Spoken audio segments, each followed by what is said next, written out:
کیا لوگوں نے یہ گمان کر لیا کیا آمنا، اتنا کہنے پر چھوٹ جائیں گے، اتنا کہنے سے جنت میں چلے جائیں گے، اتنا کہنے سے جہنم سے بچ جائیں گے، پلسرات کے عذاب سے بچ جائیں گے، آمنا میں مانتا ہوں۔ السلام علیکم دوستو، استقبال ہے آپ کا ہمارے چینل ایم حنیف ریئیکٹ پر۔ امید ہے آپ سب حضرات خیر و عافیت سے ہوں گے۔ دوستو، آج کے قاری حنیف ملتانی رحمۃ اللہ علیہ کے بیان کا عنوان اور ٹاپک ہے ہماری سوچ اور اللہ تعالیٰ کی سوچ۔ اس بیان کو توجہ سنیے گا، بہت فائدہ ہوگا۔ چلیے دوستو مل کر اس بیان کو سنتے ہیں۔ 20ویں سپارے سورۃ عنکبوت کی ابتدائی آیات ہیں۔ پروردگار عالم نے سارے کلام پاک میں اپنی توحید، وحدانیت، خدا کی ذات بے مثل بے مثال، اس کی ذات میں، اس کی صفات میں کوئی شریک نہیں، وہ ہمیشہ سے ہے اور ہمیشہ رہے گا، اس کی ذات کو بقا ہی بقا ہے، فنا نہیں۔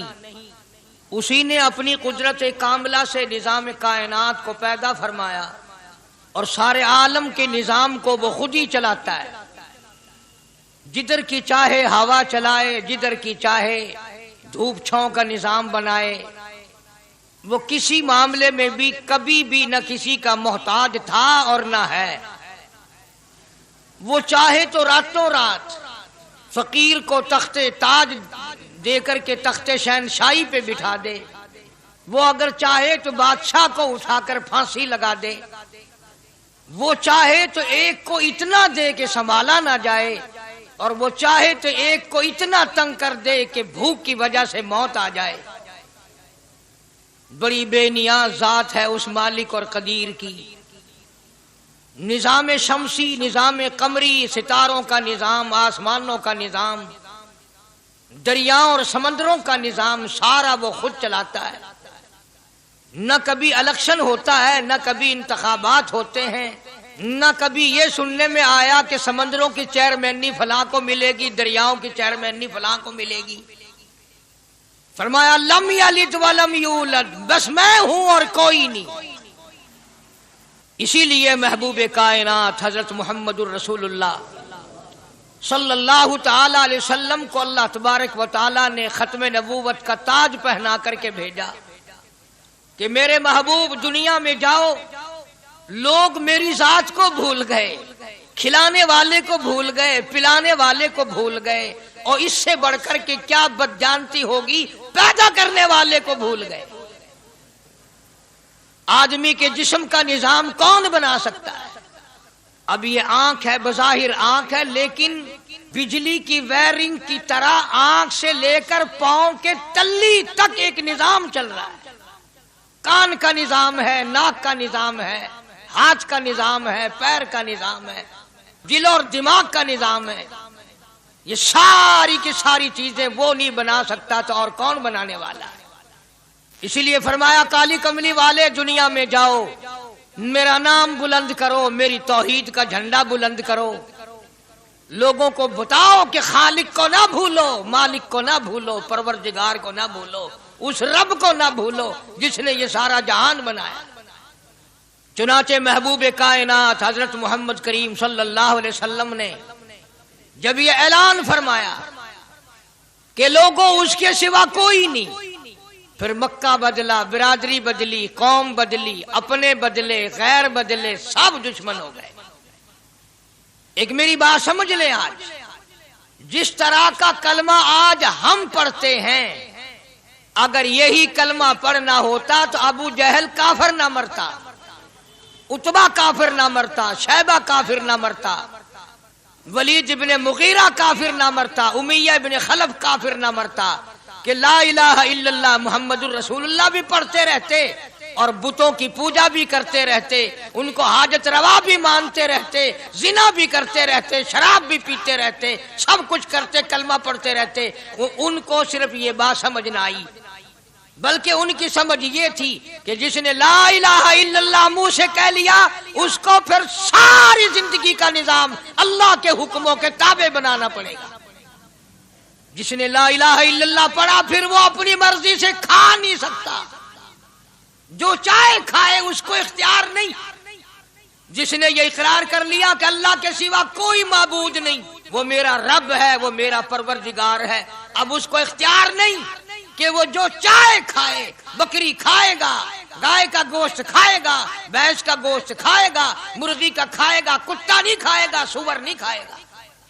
اسے خود اختیار نہیں ہے، جو چاہے کھائے. اسی طرح جس نے کلمہ پڑھا وہ پینے میں خود مختار نہیں کہ جو چاہے پیے. پانی پیے گا، سوڈا پیے گا، لسی پیے گا، شربت پیے گا، چائے پیے گا، شراب نہیں پیے گا، پیشاب نہیں پیے گا، حرام نہیں پیے گا.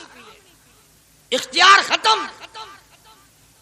جب کھانے میں ہم مختار نہیں، اپنا اختیار نہیں رکھتے، پینے میں ہمیں اپنا اختیار نہیں، پہننے میں ہمیں اپنا اختیار نہیں، چلنے پھرنے میں ہمیں اپنا اختیار نہیں، اللہ کے حکموں کی تابع داری کرنی پڑے گی. آج یہی بات قرآن کریم نے تمہارے سامنے رکھی ہے. اور بھولے ہوئے مسلمانوں، خدا کا ہم پر کتنا بڑا کرم ہے کہ سفید داڑھی ہو جاتی ہے، قبر کے قریب ہو جاتے ہیں، اللہ پاک بار بار قرآن پھر سامنے لاتا ہے. اور مان جا، مان جا، اب بھی مان جا، اب بھی مان جا. فرمایا الف لام میم احسب الناس، کیا لوگوں نے یہ گمان کر لیا، کیا لوگوں کا یہ خیال بن گیا، کیا لوگوں کا یہ عمل بن گیا، کیا لوگوں کا یہ عقیدہ بن گیا، کیا لوگوں نے یہ زعم کر لیا، کیا لوگ یہ بنا بیٹھے، تکیہ لگا بیٹھے، ٹھیکہ کر بیٹھے. احسب الناس، کیا لوگوں نے یہ گمان کر لیا، کیا ان یترکوا ان یقولوا آمنا، اتنا کہنے پر چھوٹ جائیں گے، اتنا کہنے سے جنت میں چلے جائیں گے، اتنا کہنے سے جہنم سے بچ جائیں گے، پلسرات کے عذاب سے بچ جائیں گے. آمنا، میں مانتا ہوں. صرف اتنا کہنے پر چھوٹ نہیں. قرآن کا مقصد یہ ہے ان یترکوا ان یقولوا آمنا، صرف اور صرف اتنا کہنے پر چھوٹ نہیں ہو جائے گی کہ صاحب میں نے قرآن مان لیا، میں نے خدا مان لیا، میں نے مصطفیٰ کریم صلی اللہ علیہ وسلم کو مان لیا، میں نے خدائی نظام کو مان لیا. اور مان تو لیا، اس پہ عمل تو کر. فرمایا وَهُمْ لَا يُفْتَنُونَ، اللہ فرماتے ہیں میں آزما کر دیکھوں گا.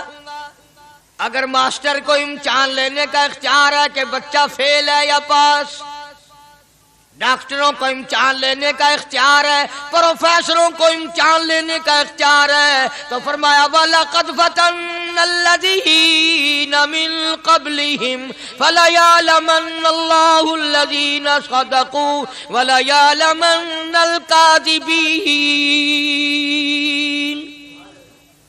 میں خدا بھی امتحان لوں گا، میں بھی آزماؤں گا، میں بھی جانچ کروں گا، میں بھی پڑتال کروں گا. آمنا کون سا زبان سے کہتا ہے، کون سا دل سے کہتا ہے آمنا میں نے مان لیا، کس کی زبان کی نوک پہ کلمہ رکھا ہوا ہے اور کس کے خون کے قطرے قطرے میں بس گیا.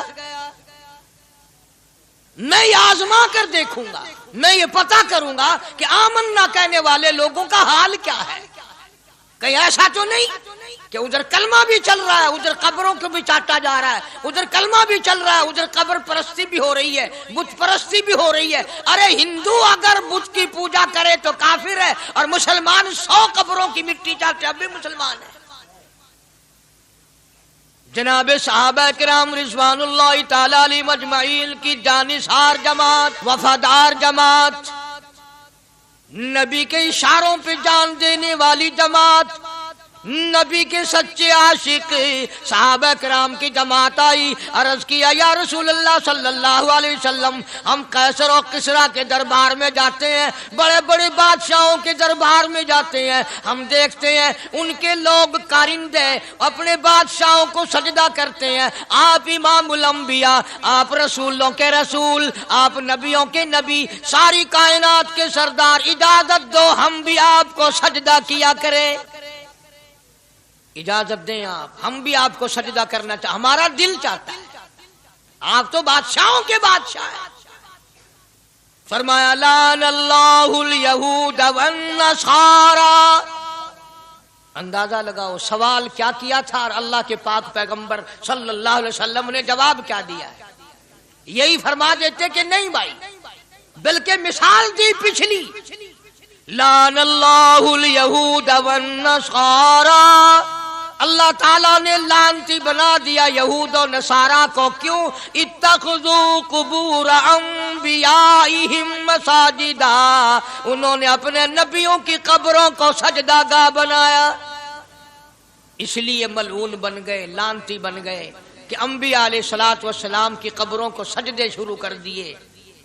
چلو یہاں پہ بات ختم ہو جانی چاہیے تھی. اتخذوا قبور انبیائہم مساجدا. مالک کائنات کی حضور میں رحمت صلی اللہ تعالی علیہ وسلم نے جھولی پھیلا دی.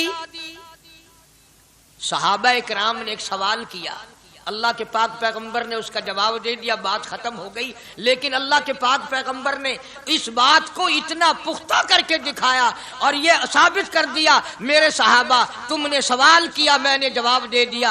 آگے رب کی حضور میں جھولی پھیلا دی. الہ العالمین تیرے دروازے پہ میرا سوال ہے، اللہم لا تجعل قبری اصنام. مولا میری قبر کو سجدہ گاہ نہ بننے دینا، تجھ سے دعا مانگتا ہوں میری قبر کی سجدہ گاہ نہ بنے، میری قبر کو لوگ بتوں کی طرح سے نہ مانے. لوگ آج ایک بات کرتے ہیں کہ جی ہم نے اپنے باپ دادا کو یوں کرتے دیکھا، اب قرآن ماننے یا دادا پر دادا کو ماننے. محبوب کائنات حضرت محمد کریم صلی اللہ تعالی علیہ وسلم نے جب قوم کے سامنے اللہ کا قرآن رکھا، یہی جواب انہوں نے دیا، وَإِذَا قِيلَ لَهُمْ تَعَالَوْا إِلَى مَا أَنزَلَ اللَّهُ وَإِلَى الرَّسُولِ. مکے والے کہتے تھے او اللہ کے نبی، خدا کی بات مانے، قرآن مانے، رسول کو مانے، ما حسبنا ما وجدنا علیہ آباءنا، یا اس رستے کو ماننے جس پر ہم نے اپنے بڑکوں کو دیکھا، اپنے باپ دادا کو دیکھا، اس رستے پہ چلیں یا قرآن کے رستے پہ چلیں. ظاہر بات ہے ساری برادریاں غلط، ساری رسومات غلط، ساری لغویات غلط، ساری خرافات غلط، سارا جہان کوڑا، کالی کملی والا سچا، سارا جہان جھوٹا، خدا کا قرآن سچا، خدا کی ذات سچی، خدا کا فرمان سچا. پتہ نہیں کتنے لوگ رسمیں بنا بنا کر کے تباہ ہو کر دنیا سے رخصت ہو گئے. میں یہ کہتا ہوں بچہ پیدا ہوا، اللہ پاک نے کسی کو اولاد دی، بڑی نعمت ہے. اب بیٹا باپ کا ہے یا ماں کا ہے؟ سنو میری بات، اس ماں اور باپ کو نام رکھنے کا اختیار تو ہے، لیکن ایسے نام رکھنے کی اجازت نہیں جو مسلمانوں کے خلاف ہوں. تم تو اپنے بچوں کا نام رکھنے کے بارے میں بھی اختیار نہیں رکھتے، حالانکہ اولاد تمہاری ہے. تم اپنے بچوں کی پرورش کے بارے میں بھی خود مختار نہیں. اللہ کے پاک پیغمبر صلی اللہ علیہ وسلم نے حکم دیا، جب بچہ پیدا ہو سجے کان میں اذان کہو اور کھبے کان میں تکبیر کہو. یہ ثابت کر دو اذان تیری ہو گئی، تکبیر تیری ہو گئی، اب تیری زندگی 50 برس کی ہو، 100 سال کی ہو، بس اتنا وقفہ رہ گیا کہ تکبیر ہو چکی اور اللہ اکبر نیت بندنے کی دیر ہے. ظاہر بات ہے لوگ آج کل لکھے پڑے اعتراض کرتے ہیں کہ ہماری سمجھ میں بات نہیں آتی، دین نہیں سمجھ میں آتا، قرآن سمجھ میں نہیں آتا. اب بتاؤ یہ بچے کے کان میں جو 3 دن کا بچہ ہے اس کے کان میں جو اذان آ رہی ہے اس کا کوئی بظاہر فائدہ ہے؟ جب 80 برس کا بوڑھا اذان سن کر مسجد میں نہیں آتا تو یہ بچہ بیچارہ اذان سن کے کیا کرے گا؟ جب لوگ اذان سن کر کنجری کا گانا بند نہیں کرتے، اذان سن کر بدماش اور بدکار عورتوں کے گانے اور فوش بند نہیں کرتے، دکان نہیں چھوڑتے، گھر سے اٹھ کر اللہ کے دربار میں بلائے ہوئے نہیں آتے، تو اب بتاؤ اس بچے کے کان میں اذان دینے کا کیا فائدہ؟ ظاہر ہے کہ یہ بات کہنی پڑے گی کہ حکم ہے محمد عربی صلی اللہ علیہ وسلم کا. اسے پورا کرنا پڑے گا، بظاہر فائدہ نظر آئے یا نہ آئے۔ ہم ظاہری فائدے کے پابند نہیں، ظاہری فائدوں کے مفاد کے ہم پابندی نہیں۔ اس لیے میں نے عرض کیا کہ ہم لوگ کسی بارے میں بھی اختیار نہیں رکھتے۔ سارا دن پانی پیو، روٹی کھاؤ، لیکن جب روزہ رکھ لو گے تو اب روٹی کھانے گناہ، پانی پینا گناہ۔ یہی بات میں ثابت کرنا چاہتا ہوں کہ ہم لوگ اختیار میں نہیں ہیں، آزاد نہیں ہے جتنا ہم نے اپنے آپ کو آزاد سمجھا ہوا ہے۔ اس لیے اللہ پاک جل شانہ فرماتے ہیں تبارک الذی بیدہ الملک، ساری برکتیں اسی کے ہاتھ میں ہیں جس کا ملک میں راج ہے، وَهُوَ عَلَىٰ كُلِّ شَيْءٍ قدیر۔ ہر چیز پہ اسی کا قبضہ، اسی کی قدرت، اسی کی حکمت، اسی کا علم، اسی کی بے نیازی چلے گی، کسی کی بات نہیں چل سکتی۔ انبیاء علیہ السلام کو دیکھو، سلیمان علیہ السلام کی 99 بیوی، ایک پیغمبر اور ایک بادشاہ، اتنا بڑا بادشاہ کہ ہوا تخت اڑائے پھرے، ہوا تخت اڑائے پھرتی ہے سلیمان علیہ السلام کا، سر پہ تاج نبوت ہے، نیچے تخت شہنشاہی ہے، ہوا تخت کو اڑاتی ہے، جہاں سلیمان علیہ السلام چاہتے ہیں ہوا اتار دیتی ہے، اور جہاں چاہتے ہیں ہوا اڑا کر لے جاتی ہے، اور پانی کا پتہ لگانے کے لیے پرندے موجود ہیں، جن تابع، انسان تابع، پرندے تابع، چرندے تابع۔ مقام اتنا اونچا، بادشاہت بھی دے دی، نبوت بھی دے دی، پیغمبری بھی دے دی، اور اتنی بڑی عظمت بھی دے دی، اور حال یہ ہے کہ 99 بیویوں میں سے ایک انگل کا بچہ پیدا نہیں ہوا۔ دیکھی اس کی بے نیازی۔ بادشاہ میں نے تجھے بنا دیا، نبی میں نے تجھے بنا دیا، ہوا تخت تیرا اڑائے اڑائے پھرے گی، پوری دنیا میں تو پھرے گا، بادشاہ تیری، نبوت تیری، رسالت میں نے تجھ کو دے دی، پیغمبری میں نے تجھ کو دے دی، جا میری مرضی اولاد نہیں دیتا۔ 99 بیوی۔ تمہارا کئیوں کا دل تو کر رہا ہوگا ہم بھی اس زمانے میں پیدا ہوتے تو کم سے کم بیویوں کا ایک لشکر تو ہوتا۔ لو کر دیکھو شام کو پتہ لگ ویسی گھڑی دا کیا ٹائم ہے، جہاں کوئی شوق ہوئے کٹ گننے، بڑا مشکل مقام ہے، دو عورتیں کر کے اس زمانے میں جنت میں جائے بڑا مشکل۔ اللہ کے پاک پیغمبر صلی اللہ تعالی علیہ وسلم کا آخری وقت ہے، مرض الموت ہے، آخری دن ہے، آخری بیماری ہے، موت بالکل قریب ہے۔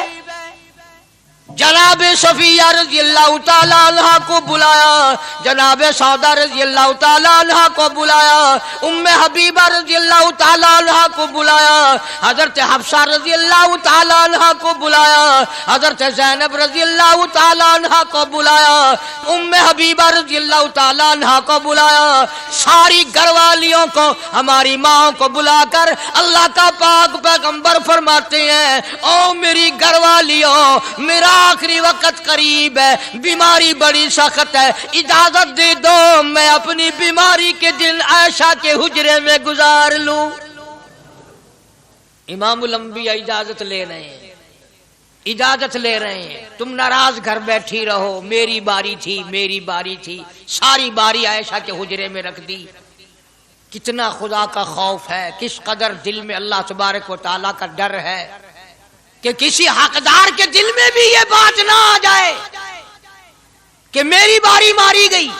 امام الانبیاء محبوب کبریا حضرت محمد مصطفیٰ صلی اللہ تعالی علیہ وسلم نے اجازت لے لی، ساری ہماری ماؤں نے اجازت دے دی، بیماری کے دن ہے، پریشانی کے دن ہے، جہاں آپ کو سہولت ہو ہم بالکل رضامندی سے اجازت دیتے ہیں۔ حجرہ عائشہ میں قیام فرما لیا، نبی نے خدا کا خوف دکھایا، نبی نے خدا کا ڈر دکھایا، نبی نے اپنے دل میں ڈر فرمایا اللہ پاک کو کچھ اور منظور ہے، کالی کملی والے، یہ جو حجرہ عائشہ ہے، یہ جو حجرہ عائشہ ہے جس بستر میں تیری ساتھ عائشہ ہوتی ہے، مجھے اس حجرے سے اتنا پیار ہے، اتنا پیار ہے، اس کے مقابلے کی میرے پاس جنت بھی موجود نہیں۔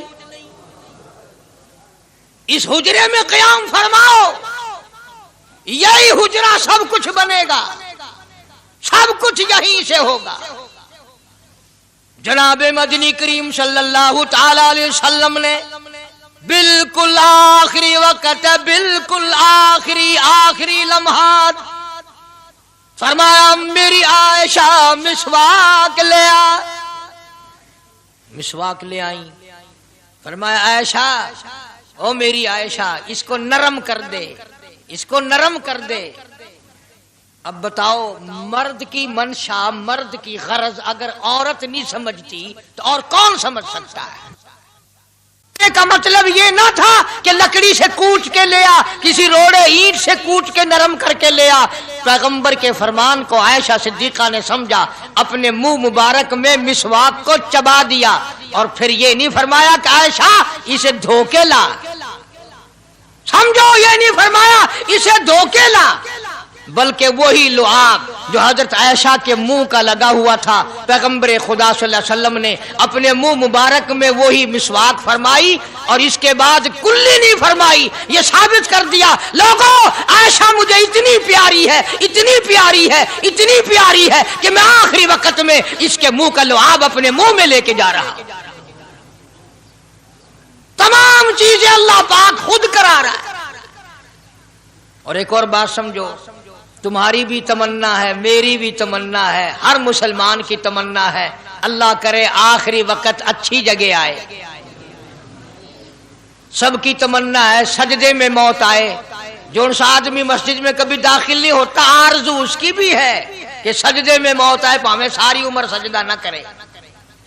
جو آدمی ساری زندگی خدا کے قرآن کو ہاتھ نہیں لگاتا، قرآن کو آنکھ سے دیکھتا نہیں، تمنا اس کی بھی ہے کہ میری موت قرآن پڑھتے ہوئے کی آئے۔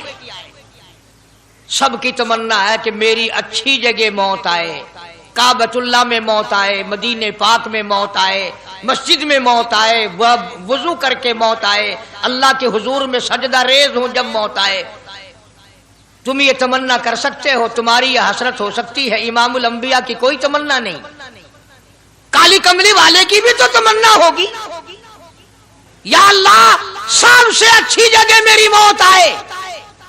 اللہ تبارک و تعالی جل شانہ نے یہ ثابت کر دیا، میرے محبوب تیرے لیے حجرہ عائشہ سے اچھی جگہ آسمانوں پہ بھی نہیں، جنت میں نہیں۔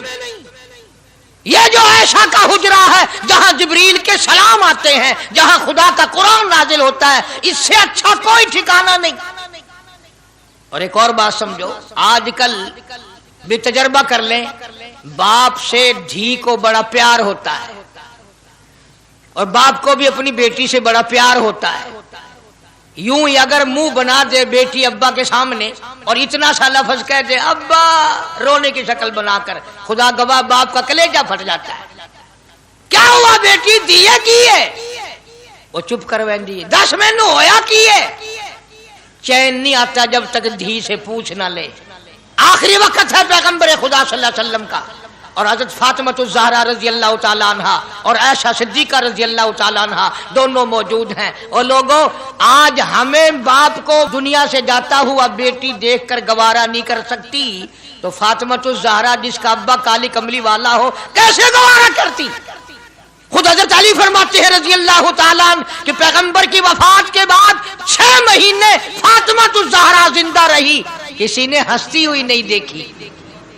خود حضرت علی گواہ ہے، فرماتے ہیں 6 مہینے میں کبھی پیٹ بھر کے نہیں کھایا،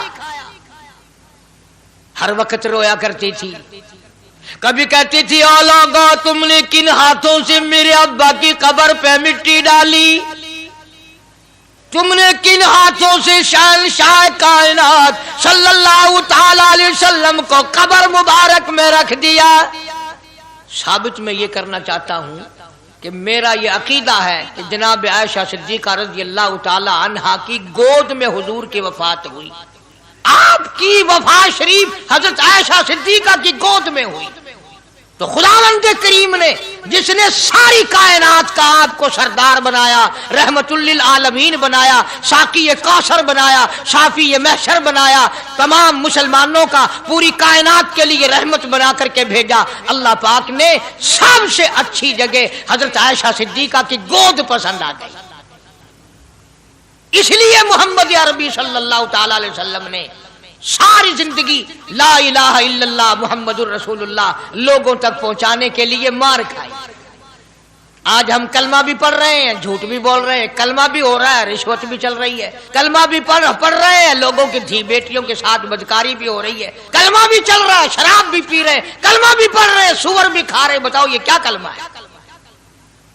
کس کام آئے گا کلمہ؟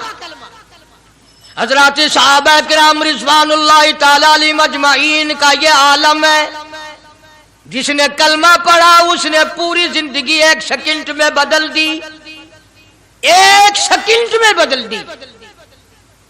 جس دن شراب کی حرمت قرآن میں آئی، شراب کا حرام ہونا قرآن میں آیا، صحابہ کے گھروں میں بھی تھی، مسلمانوں کے گھروں میں بھی شراب تھی، لیکن جب شراب کی حرمت کا حرام ہونے کا قرآن نے اعلان کیا، میں دعوے سے کہتا ہوں، ذمہ داری سے کہتا ہوں، مدینے میں یہودی بھی تھے، ادھر ادھر عیسائی بھی تھے، جو کسی صحابی نے یہ سوچا ہو چلو ہمارے لیے تو حرام ہے، اس کے 4 پیسے تو بنا لیں، یہودیوں کو بیچ دیں، عیسائیوں کو بیچ دیں، وہ تو پابند نہیں، پیسے تو بنائیں۔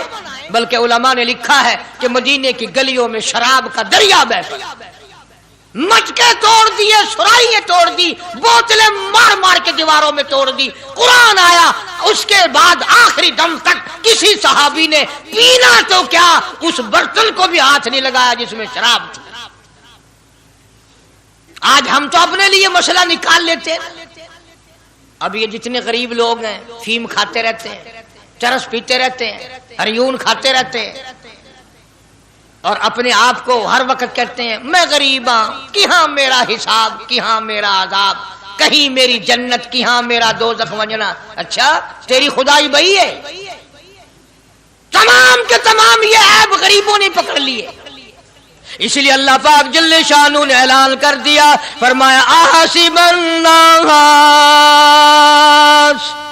کیا لوگوں کا یہ گمان ہے، ان یترکوا، چھوڑ دوں گا میں، ان یقولوا آمنا، صرف آمنا کہنے پر چھوڑ دیے جائیں گے، وہم لا یفتنون،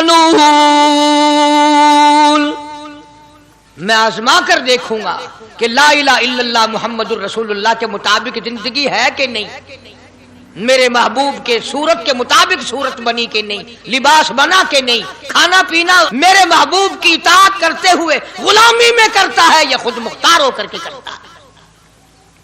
اب ایک سانس میں پانی پی لینا یہ عیسائیوں کی عادت ہے۔ آقا مدنی محمد عربی صلی اللہ علیہ وسلم نے فرمایا 3 سانس لے کر کے پیو۔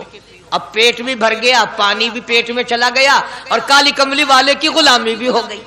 فرمایا بسم اللہ کر کے پیو، دوسری غلامی ہو گئی، سجے ہاتھ سے پیو، تیسری غلامی ہو گئی، کھانا کھاؤ بسم اللہ پڑھ کے شروع کرو۔ کئی آدمی اگر ایک برتن میں کھائیں تو اپنے آگے سے کھاؤ، یہ نہیں کہ آلو پرلی طرف دھکیلتے جاؤ، بوٹیاں بوٹے اٹھا کے کھاتے جاؤ۔ تمام چیزیں بتائی ہیں محبوب کائنات صلی اللہ علیہ وسلم نے۔ فرمایا کھانے سے پہلے ہاتھ دھو لو، گیلے گیلے ہاتھوں سے، سننے سننے ہاتھوں سے کھانا کھاؤ، برکت ہوگی۔ یہ تو ہے نبی کی سنت۔ اور یہ بھی فرمایا، حضرت عائشہ رضی اللہ تعالیٰ عنہ فرماتی ہیں، سبحان اللہ، ہماری ماں نے ہمیں کیا کیا بتایا کہ اگر کئی آدمیوں کا کھانا گھر سے جاتا، جب برتن واپس آتے، حضرت عائشہ فرماتی ہے رضی اللہ تعالیٰ عنہ کہ برتنوں کو دیکھ کر میں سمجھ جاتی تھی کہ محبوب کائنات صلی اللہ علیہ وسلم نے اس پیالے میں کھانا کھایا۔ کسی نے پوچھا حضرت عائشہ سے کیسے پتہ چل جاتا تھا آپ کو؟ فرماتی ہے وہ اتنا صاف کیا برتن ہوتا تھا، وہ اتنا چاٹ لیا ہوتا تھا کہ اس کے دھونے کی ضرورت نہیں رہتی تھی۔ اب نبی کی سنت ہے برتن کو صاف کرنا، چاٹنا، اور انگریز کی سنت ہے کہ بوٹیاں ساری کھا جاؤ، آلو کا ایک ڈکرا چھوڑ دو۔ انگریز کی سنت پہ آج مسلمان عمل کرتا ہے، کافر بے ایمان کی بات اپنائی، کالی کملی والے کی سنت کو ٹھکرایا۔ کھانا کتنا ضائع۔ اب یہ شادیاں ہیں، اگر کوئی فقیر مانگنے آ جائے، چل ابھی تو برات بھی نہیں آئی، پہلے مانگنے آ گیا۔ کوئی بھیک مانگنے آ گئی، ون جب نکاح تھیا نہیں، جن نے اجن کھادا نہیں، تو پہلے بوکر گندی کھڑی ہے۔ اور ان کے کھانے کے ساتھ ساتھ اتنا برباد ہوتا ہے کھانا، اتنا برباد ہوتا ہے۔ حدیث پاک میں آتا ہے رزق کی بے ادبی کرنے سے رزق میں کمی آتی ہے۔ اللہ کی عطا کردہ روزی کی بے ادبی نہ کرو، اس کی قدر کرو۔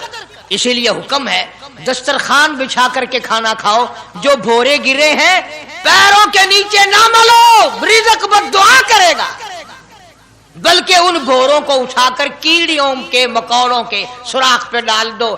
ایک رزق کی حفاظت ہوگی، دوسرے مخلوق کھائے گی، کیڑیاں کھائیں گی، تجھے دعائیں دیں گی۔ حضرت بہلول رحمت اللہ علیہ ایک بزرگ گزرے ہیں، ہارون الرشید کا زمانہ ہے۔ ہارون الرشید کی بیگم زبیدہ بڑی مقدروں والی تھی، بڑی نیک مائی تھی۔ اس نے خواب دیکھا، سپنا دیکھا کہ جنگل کے شیر گدڑ جانور آتے ہیں اور میری ساتھ برا کام کر کے جاتے ہیں۔ ڈر گئی، خوف کھایا، روئی، یا اللہ میں اتنی بری ہو جاؤں گی کہ جانور بھی میری ساتھ برا کریں گے۔ روتی روتی اللہ والے کی خدمت میں پہنچی کہ حضرت میں نے ایسے ایسے کر کے خواب دیکھا ہے۔ شکر ہے اس زمانے میں فال نامہ نہیں تھا، نہیں تو گھر بہ کے کھول گننے آ بساں وچ وک دینا کہ جیڑا خواب دیکھو اون ویلے تعبیر معلوم کرو۔ تقدیر دا پتہ کرنا ہوئے اکھیاں نٹ کے انگل رکھو، چاہے تقدیر دا پتہ لگ ویسا۔ بیگم زبیدہ ہارون الرشید کی گھر والی اللہ والے کی خدمت میں آئی، رو رہی ہے، رو رہی ہے۔ کیوں روئی ہو؟ کہنے لگی ایسا ایسا میں نے خواب دیکھا، سپنا دیکھا، جنگل کے بڑے بڑے موذی جانور چیر پھاڑ کر بھیڑیے بگیار شیر سارے آتے ہیں، میری ساتھ برا کام کر کے جاتے ہیں۔ اللہ والے نے آواز دی مبارک ہو، تو کوئی ایسا کام کرے گی جس سے جنگل کے جانوروں کو بھی فائدہ پہنچے گا۔ چنانچہ بیگم زبیدہ نے نہر زبیدہ بنائی، مکے میں، مدینے میں، عرفات میں، مینا میں، مزدلفہ میں، سب جگہ نہر زبیدہ پھیلی۔ کروڑوں انسانوں نے پانی پیا، پرندوں نے، چرندوں نے، درندوں نے پانی پیا۔ تو بیگم زبیدہ ہارون الرشید کی گھر والی حضرت بہلول کے پاس چلی گئی، دریا کے کنارے بیٹھا تھا اللہ والا۔ دیکھو لوگ ہمیں کہتے ہیں کہ یہ ولیوں کو نہیں مانتے، وہ بدبختوں ولیوں کو تو مانتے ہیں، ٹھگوں کو نہیں مانتے، ڈاکوؤں کو نہیں مانتے۔ کون کہتا ولیوں کو نہیں مانتے؟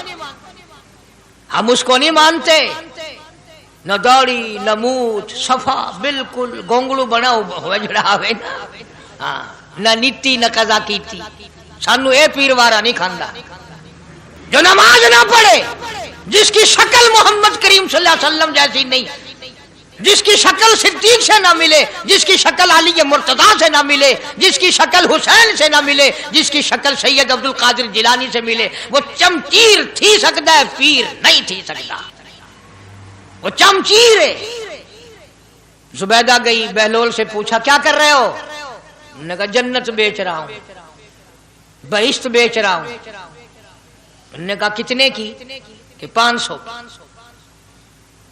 زبیدہ نے 500 دے دیے، بہلول نے لیے اور دریا میں پھینک دیے۔ زبیدہ کہنے لگی ہائے ہائے ہائے ہائے۔ انہوں نے کہا کیوں؟ پیسے دریا میں پھینک دیے، نہ تیرے کام آئے نہ میرے نہ کسی کے کام آئے۔ اس نے کہا وپار کی بات ہے، کاروبار ہے، میرا مال ہے تیرا تو نہیں، جنت تیری ہو گئی، وڈی میری ہو گئی، میری وردی۔ احترام تھا، لوگ بکواس نہیں کیا کرتے تھے اس زمانے میں۔ آج کل تو اولاد ماں باپ سے حیا نہیں کرتی، عورت خامن سے حیا نہیں کرتی، شاگرد استاد کا حیا نہیں کرتا، مرید اپنے پیر کا حیا نہیں کرتا۔ چلی گئی، جا کے سو گئی، خواب میں دیکھا کہ بہت اعلیٰ درجے کا گلشن ہے، باغیچہ ہے، شاندار محل ہے۔ پوچھا یہ کیا چیز ہے؟ جواب ملا یہ تیری خریدی ہوئی جنت ہے۔ اگلے دن پھر پہنچی، بہلول وہیں بیٹھے ہیں۔ پوچھا کیا کر رہے ہو؟ کہ جنت بیچ رہا ہوں۔ کتنے کی؟ کہ 5000 کی۔ انہوں نے کہا توبہ توبہ، اتنا مہنگا ہو گیا ایک دن میں۔ انہوں نے پوچھا بہلول منڈی میں مال نہیں رہا یا خریدار زیادہ آ گئے؟ بھی مہنگا ہونے کی دو ہی صورتیں نا، یا مال مکون جائے یا خریدار ڈھیر آون جائے، یا مال ختم ہو جائے یا خریدار زیادہ آ جائے۔ انہوں نے کہا بہلول بہت مہنگی ہو گئی ایک رات میں جنت۔ انہوں نے کہا زبیدہ کل میری زبان پہ یقین کر کے خریدی تھی، آج جنت دیکھ کے آئی ہے۔ کل میری زبان پہ یقین کیا تھا، آج آنکھوں سے دیکھ کر آئی ہے، آنکھوں کے دیکھنے نے مہنگا کر دیا۔ اس نے پھر بھی یہ نہیں سوچا کہ چلو کل خرید تو لی ہے، زیادہ جنت کو آپ کیا کریں گے، کرائے پہ تھوڑی دینی ہے جنت، کچھ تو ساڑھے بھی ہو گیا نا، تو آخیا چل جتنی مرضی آوے مہنگی کرا سا، تو اپنی گدی کھڑے ہیں، جتنی مرضی آوے مہنگی کر دو۔ زبیدہ نے 5000 دیے اور اس کے حوالے کر دیے، بہلول نے لے کر پھر دریا میں پھینک دیے۔ پھر زبیدہ کو تکلیف ہوئی، اس نے کہا یہ کیا کیا تم نے؟ فرمایا کملی تجھے پتہ نہیں، اس اگلے علاقے میں قحط پڑا ہوا ہے، لوگ مرد عورت بچے بھوکے مر رہے ہیں، بھوکے مر رہے ہیں لوگ، میں جو یہ پیسے پھینکتا ہوں مچھلیاں اپنے منہ میں لے کر پانی کے بہاؤ کے ساتھ ساتھ چلتی ہیں، آگے بھوکے لوگوں نے کانٹے لگا رکھے ہیں، جال لگائے ہوئے ہیں، وہ مچھلیاں پکڑ لیتے ہیں، ان کا جب پیٹ چاک کرتے ہیں اندر سے آٹے کے پیسے نکل آتے ہیں، وہ بھوکے روٹی کھا کر تجھے بھی دعا دیتے ہیں، مجھے بھی دعا کرتے ہیں۔ مخلوق کا بھلا منانا سب سے بڑی عبادت ہے۔ آج یہی چیز تو مسلمان سے چھوٹ گئی کہ وہ صرف اپنی پیٹ پرستی کرتا ہے، اپنی غرض پرستی کرتا ہے، اپنی نفس پرستی کرتا ہے، انسانیت کے مقام پر نہیں سوچتا کہ دوسرا بھی میرے جیسا انسان ہے، اس کے بھی پہلو میں دل ہے، اس کو بھی پیٹ لگا ہوا ہے، اس کے بھی بال بچے ہیں، اس کی مجبور اپنا سب کچھ سامنے ہے ہر آدمی۔ اس لیے قرآن کریم نے اعلان کر دیا کہ تم کلمہ پڑھ کے جنت کے ٹھیکیدار نہ بنو، جنت بڑی اوکھی ہے، جنت کی قیمت پوچھنی ہو بلال سے پوچھ کے آ، جنت کی قیمت زنیرہ سے پوچھ کے آ جس کی آنکھیں نکال دی گئی، ابو فقیہ سے پوچھ کے آ جس کی پسلیاں توڑ دی گئی۔ اس لیے میں نے یہ عنوان عرض کر دیا کہ چھڑا کلمہ کافی نہیں، بلکہ کلمے والی زندگی بنانی پڑے گی، کلمے کے مطابق اپنے آپ کو چلانا پڑے گا، نماز آئے گی، روزہ آئے گا، زکوٰۃ آئے گی، حج آئے گا، شرک چھوڑنا پڑے گا، بدعت چھوڑنی پڑیں گی، لغویات اور بکواسات سے پرہیز کرنا پڑے گا، حرام کھانا چھوڑنا پڑے گا، حرام پینا چھوڑنا پڑے گا، حرام دیکھنے کی اجازت نہیں، حرام سننے کی اجازت نہیں، حرام پکڑنے کی اجازت نہیں۔ اس لیے اللہ تبارک و تعالیٰ قرآن کریم میں اعلان کرتے ہیں کہ میں بھی تو دیکھتا ہوں کہ کلمہ اس نے زبان کی نوک سے پڑھا یا دل سے پڑھا، اگر دل سے پڑھا تو یہ ساری چیزوں کی پرہیزگاری کرے گا، مانے گا، ہدایت یافتہ بن کر کے جائے گا۔ جس چیز سے پیار ہوتا ہے، جس چیز سے محبت ہوتی ہے، یا یوں کہو جس آدمی سے محبت ہوتی ہے اس کی ہر چیز سے پیار ہوتا ہے۔ یہ ممکن نہیں کہ ایک آدمی یہ کہے کہ تیری شکل سے تو مجھے پیار ہے پر تیری آنکھوں سے بڑی نفرت ہے، اس کے انگ انگ سے محبت ہوتی ہے، حتیٰ کہ اس کے کپڑوں سے بھی پیار ہوتا ہے، اس کی آل اولاد سے بھی انس اور محبت ہوتی ہے۔ وہ کہتے ہیں نا مکاں کو ہے زینت مکیں کے قدم سے، ظرف کی قیمت جو ہے وہ مظروف کی وجہ سے بنتی ہے۔ اب دنیا میں اسلام اور ایمان کی بنیاد یہی چیز بنے گی کہ جیسے کہ حضور کریم صلی اللہ علیہ وسلم کی ذات اقدس سے محبت ہے، پیار ہے، عظمت ہے، تعلق ہے، اسی طرح سے صحابہ کرام ہو یا نبی کا خاندان ہو یا نبی کا مکان ہو یا نبی کا لایا ہوا دین ہو، ہر چیز سے پیار ہونا چاہیے۔ یہ نہیں کہ حضور کریم صلی اللہ علیہ وسلم کی ذات اقدس سے تو محبت ہو، پیار ہو، تعلق ہو اور آپ کے نظام سے نفرت ہو، پھر مسلمانی نہیں۔ خاندان نبوت سے بھی پیار کرنا پڑے گا اور ہونا چاہیے۔ اسی لیے میری ایک بات دل کی تختی پہ لکھ کے لے جاؤ کہ ہمارے نبی کی بات بھی نرالی اور ہمارے نبی کی جماعت بھی نرالی، ہمارے نبی کی ذات بھی نرالی، شان بھی نرالی، شہر بھی نرالا، ملک بھی نرالا۔ کیا چیز عرض کر کے میں آپ کو سمجھاؤں؟ اللہ پاک کو کیا ضرورت پڑی تھی مکے مدینے کی گلیوں کی قسم کھانے کی؟ خدا کو شوق چڑھا کہ پتھروں کی قسم کھانا؟ فرمایا لا اقسم بہذا البلد، میرے محبوب جن گلیوں میں تیرے قدم لگے ہیں مجھ خدا کو ان گلیوں کی قسم، ان شہروں کی قسم، اس وطن کی قسم۔ انناس وہاں نہیں پیدا ہوتا، سیب وہاں نہیں پیدا ہوتا، انگور وہاں نہیں پیدا ہوتا، غلہ کھانے پینے کا سامان وہاں کچھ نہیں پیدا ہوتا، ہیں پہاڑ اور پہاڑ بھی خشک، لیکن محبوب جہاں رہتا ہو اس کی ہر چیز سے پیار ہوتا ہے۔ یہ مثال دینی تو نہیں چاہیے، ویسے سمجھانے کے لیے کہتا ہوں۔ مجنو کو ایک اونٹ والا آدمی مل گیا، اس نے مجنو نے پوچھا کہ تو کہاں چلا ہے؟ تو مشہور تو تھا ہی، لوگ جانتے تھے کہ یہ مجنون نے کہا لیلا کے شہر چلاؤں کہ میرا سلام کہیو بہت بہت، کہ اچھی بات۔ آدھا میل وہ اونٹ والا چلا، پھر دوڑ کے بھاگ کے اسے رلا، کہنے لگا میرا پیغام یاد ہے؟ کہ ہاں یاد ہے، کہ زور زور سے سلام کہنا۔ آدھا میل 1 میل پھر چلا وہ اونٹ والا، پھر دوڑ کے مل گیا، حتیٰ کہ اس شہر میں ہی پہنچ گیا جہاں اس نے جانا تھا۔ اونٹ والا کہنے لگا رے میرا سر کھاتے کھاتے تو نے یہ وقت کر دیا، تو خود ہی جا کے سلام کہہ لے، اب تو شہر وہی آ گیا، میں کیا کہوں گا۔ تو جب شہر کے اس علاقے میں گیا جہاں لیلا رہتی تھی، تو گلی سے کتا نکلا، مجنو نے بیٹھ کے کتے کے پاؤں چومنے شروع کر دیے۔ لوگ کہنے لگے پاگل ہے، گدھا ہے، دیوانہ ہے۔ مولانا روم فرماتے ہیں کہنے لگا پائے سگ بوسیدہ مجنو خلقش گفتہ اینچ بہود، پائے سگ بوسیدہ مجنو خلقش گفتہ اینچ بہود، گفت مجنو گاہے گاہے کوئے لیلا رفتہ بہود۔ لوگوں نے کہا پاگل، کتے کے پاؤں چوم رہا ہے، تیری عقل ماری گئی۔ مجنو کہنے لگا پہلے اپنی آنکھوں کا تو علاج کرو، تمہیں کتا تو نظر آتا ہے، یہ نظر نہیں آتا یہ آیا کس کی گلی سے ہے، نکلا کس کی گلی میں سے ہے۔ جب دل میں کوئی بات سما جائے پھر یہی حال بنا کرتا ہے۔ جنگل میں بیٹھا ہوا مجنو انگلی سے لکیریں نکال رہا تھا، کچھ لکھ رہا تھا اور دیکھ رہا تھا۔ کسی نے پوچھ لیا کیا کر رہا ہے یہاں جنگل میں بیٹھا ہوا؟ کہنے لگا گفت نقشے نام لیلا می رقم، گفت نقشے نام لیلا می رقم، خاطر خود را تسلی میں دہم۔ کہنے لگا لیلا کا نام لکھ لکھ کر دیکھتا ہوں، تسلی دیتا ہوں اپنے دل کو۔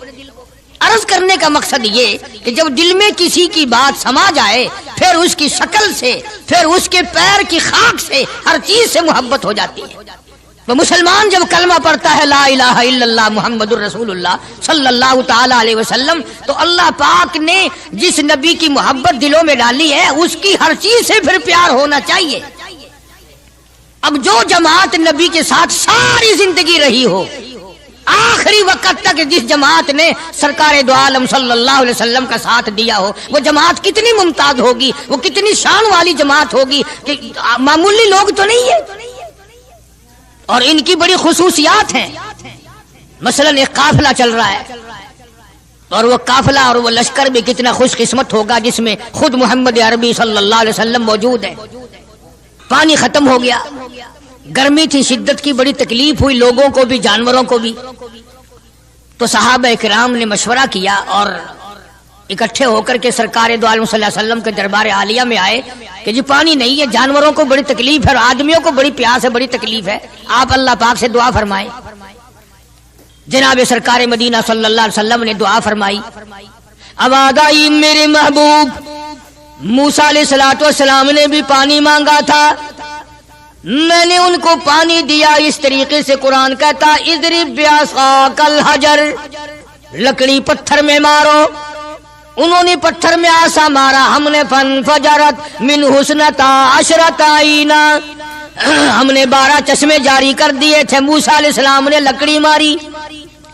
او میرے نبی، آج میں اگر آپ سے بھی لکڑی لگواؤں، اسی طرح سے آپ کو بھی لکڑ پتھر میں مارنی پڑے، پھر کلیم میں اور حبیب میں کیا فرق ہوگا؟